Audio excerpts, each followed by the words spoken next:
Forever convict family, what's going on, yo? I'm on my work grind. Y'all see, y'all see the company, man. Royalty Pressure Washing 813, man. Leave a Google review. 5 stars, 5 stars, 5 stars. Right around getting some quotes in, how to get some supplies for a job tomorrow, giving out quotes. Just wanted to go live. I'm trying to go live twice a day now. Y'all hold me accountable. I don't know if that's realistic to my schedule, but I'm gonna try to go live twice a day. Um, anywhere from 20 to 30 minutes at a time, just to talk about, different topics, obviously relating to the chain gang, to those who have been incarcerated, whose family, loved ones, and friends are incarcerated, or if you're just fascinated and just interested, with prison content, we're going to talk all things prison related, you know what I mean? Because this is the incarceration with your boy. He had a king, man. All right, so today, man, we talking about prison food, man. That's one thing. I think that's like the most generic go-to question that people always seem not just to really ask me, but I always hear like in the prison conversations. People are always talking about like the meals in prison. So it's a given. Yo, the food in prison sucks. Think of like the worst meal on the school menu whenever you was back like in your middle school or high school days. High school food was better than middle school, but like the elementary, grade school, middle school, meals. Even they weren't that.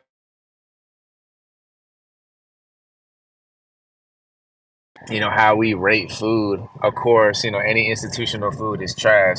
So in the chain gang, we know that the food is trash. But listen, obviously, you got commissary, you got canteen, you can hit the store. So the majority of people don't have long money in prison because the prices are outrageous, especially nowadays. Back in the day, you used to be able to survive off like 100 a month, whatever. But nowadays, bro, 100 won't last you a week unless you know how to budget, correctly. And, so anyways, like the number one go-to items are obviously ramen, soups. But if you got money, you get the refried beans and rice. You get the tuna, Jack Mac, which is mackerel, coffee, hygiene, all of these things. But the trick is, and this is what I was, kind of like segueing into, the trick is understanding how to eat the state provided meals with canteen just to make it taste better. Just by bringing, some crushed up Cheetos, not even a full bag, but just having like a bag of chip mix or a little like container that people like used to be maybe like as a stolen, maybe it's like a vitamin bottle, like a one a day bottle, and they put holes in the top of the little cap.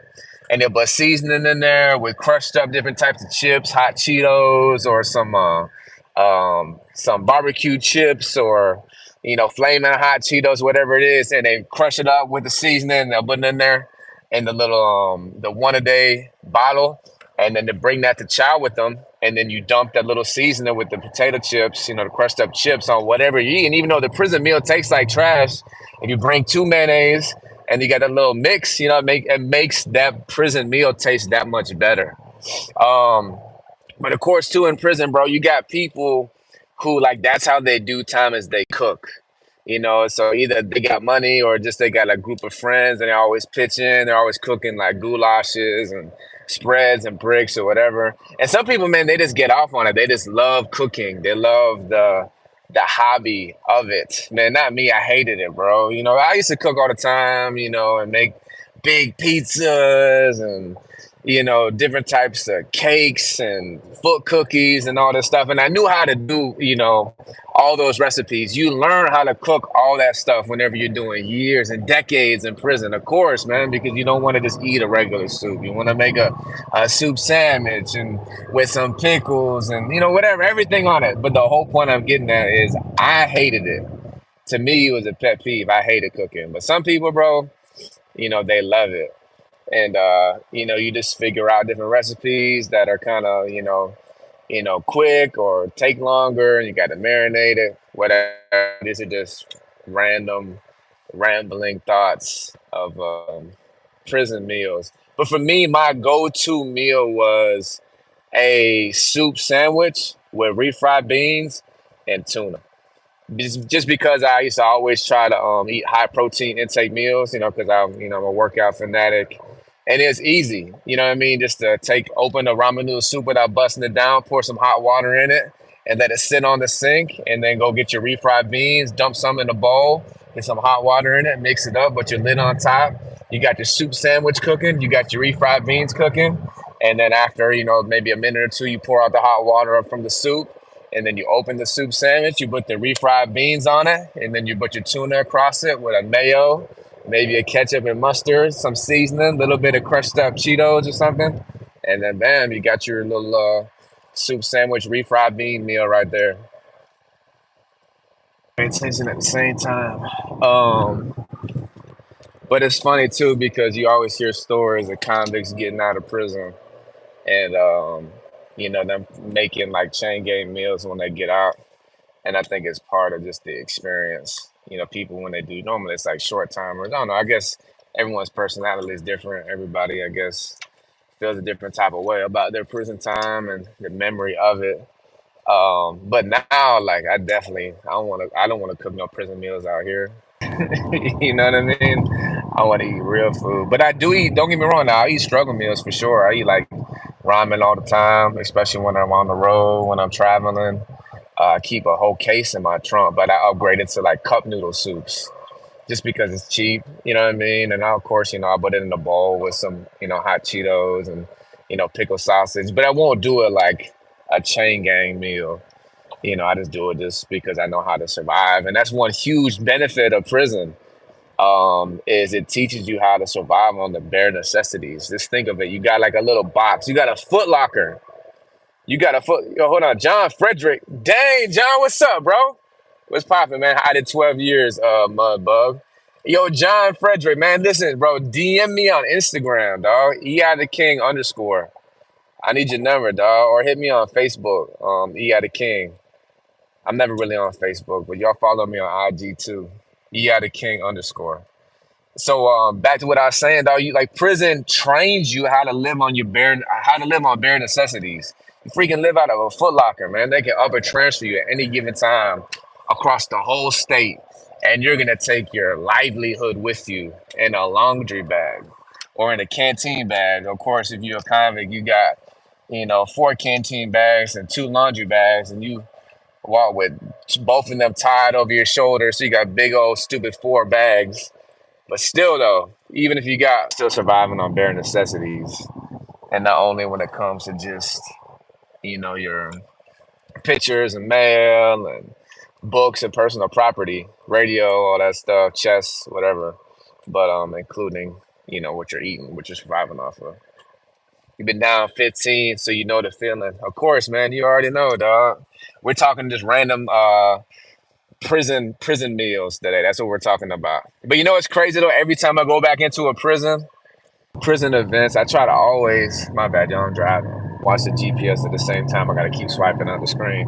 But now, every time we do prison events, when we go in, of course, the aim is always to spend as much time as we can there. Just hanging out with them boys. Of course, not only do ministry, preach the gospel, share our story, how God transformed our life, so God can use us to give encouragement, inspiration. You know what I mean? Just to minister, to motivate, whatever. Let the Lord do His thing through His Word, and using us, performing, all of those things as well. Damn, what was I getting at? Oh yeah, but we try to hang out the whole day in the prison.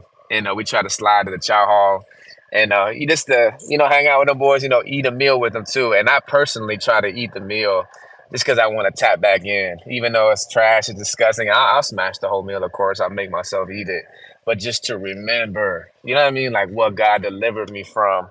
And sometimes that's really helpful for me. Even though I'm not like tempted or to go back to a lifestyle of crime or anything like that. Sometimes, man, I can struggle with not being content or not being grateful enough. I was talking to my homie the other day. He got an elbow, man. Shout out to my dog, Big Jeezy, man. We waiting on you out here, bro. Um, and I was just saying, man, like I can't believe I'm almost been home going on 3 years now. October 3rd this year will be 3 years. And I'm like, dang, I can't believe, time's flying. I can't believe I've been home, almost 3 years. And I was sharing with him, um, I feel like I haven't done enough. You know what I mean? I haven't accomplished enough. And don't get me wrong, like I'm extremely thankful. God's restored the relationship with my kids, and so much more. God's fulfilling the vision He gave me while I was incarcerated with Block Hustle, the ministry, and Block Hustle Entertainment. So yeah, of course, God's been doing a lot, but I still like, I don't have my first home. I want to already, flip a home, and so there's other goals that I haven't attained yet. And I was telling my dog, like, dang, it feels like I haven't done enough yet. He said, bro, I was in the car with my son. He said, dog, like, you're spending time with your son right now. You know what I mean? And like, yo, like, you're doing what you need to be doing, bro. Like, you've done a lot. The guy's doing a lot. So I don't know. It was helpful for me to be reminded. He said, dog, just think about how you're just waiting to be out there with your son, time with your family. He said, bro, you're winning. Stop. You're winning. So I just needed to hear that. That's another just random thought. But yeah, man. So that's about it for prison meals. What's okay, you saying you can't, you gotta DM it on Facebook or Instagram. EI the King on Instagram, or DM it to me on Facebook, EI the King. Man, I'm sorry to hear you're losing your parents, bro. Praying for you and your fam. They call me TP or Tip. Stay encouraged, bro, to keep chasing after Jesus, man. God got purpose for us in the midst of the pain. For real. But let me see what my go-to was. Of course, like I mentioned, the refried bean sandwich. I was a coffee fiend, you know what I mean? So I drank yak all day, you know what I mean? Stay drinking coffee. I was a honey bun fiend too, but really the sweets really only hit me like when it be like nighttime. When they start calling a master roster count around like 10 p.m. and like we're locked down for the rest of the day. That's whenever like my freaking sweet tooth would start, jumping when I want like a honey bun. I used to always keep Maria's, the Maria cookies. I used to keep those on day. Those are just good snack food, just to be snacking on something all day. Super cheap, just to eat crackers all day. But yeah, definitely ate them ice buns a lot too, man. Them Freshlies, y'all know about them Freshlies. Um, Cokes, I drink Cokes a lot. I normally hit a soda every time I went to the window. Um, what else? I never really bought the hot food. Of course, like in visitation, you get the big ass chicken sandwich. Um, the 18 wheelers and all that. I used to always get like the Caesar salads they had up there. Um, the scariest moment in prison that I observed. There's been a lot of times in prisons where like it was going down, and I was like, dang. I think probably one of the most a memory that always comes to the top of my head whenever I think about like shocking moments in prison. You see a lot of stuff. You see people get stabbed all the time. People don't make it. People die. You see a whole bunch of robberies, extortion. Big old stupid riots, fights. You see stuff like that all the time. But I think probably one of the most shocking moments that I can remember that's always comes to the top of my mind is when the dude sleeping next to me got beat up at like 3 o'clock in the morning, and a dude just came over top of him while he was sleeping, and just took off on him. Bam! And the dude started screaming, and the dude just started mutting him while he was asleep. Just stood over him, rolled off the bed. And the dude who got attacked while he was sleeping, he couldn't even do nothing. He was just on the ground, just trying to protect himself. Other dude was just teeing him alive. So yeah, that was pretty crazy. Because like it was like literally right next to me, and even though like it wasn't no knife involved in nothing, still he, getting stole in his sleep, it's pretty shocking. But maybe jump on later tonight. Man, listen, if you guys have not yet subscribed to this channel, subscribe to the Incarceration Podcast. And listen, thank y'all Forever Convict family. We just hit 10,000 subscribers. Listen, we are on the journey to 20K. We just hit 11,000 yesterday, so we're on a journey to 20,000 subscribers. If you have not subscribed yet, please stop right now. Hit the subscribe button. Share this video with somebody else so they can, catch the wave with the Forever Convict movement and the Incarceration Podcast. And this is just a place to where we champion our incarceration, not because we're proud or we boast in the past crimes that we committed, but because we know that even throughout our incarceration of jail, federal prison, state prison, whatever we may have encountered or endured, that God chose to use that season in our life to transform us and make us who we are today. So therefore, not ashamed of what God used to transform my life. Forever convict.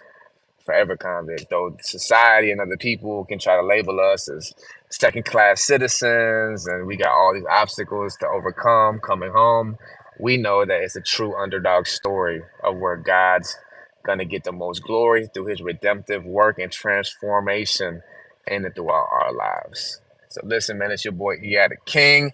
A whole bunch of fire content is on the way. Some never before seen prison footage, a whole bunch of fire interviews. So listen, man, appreciate the support. Y'all keep following the journey. This is the incarceration.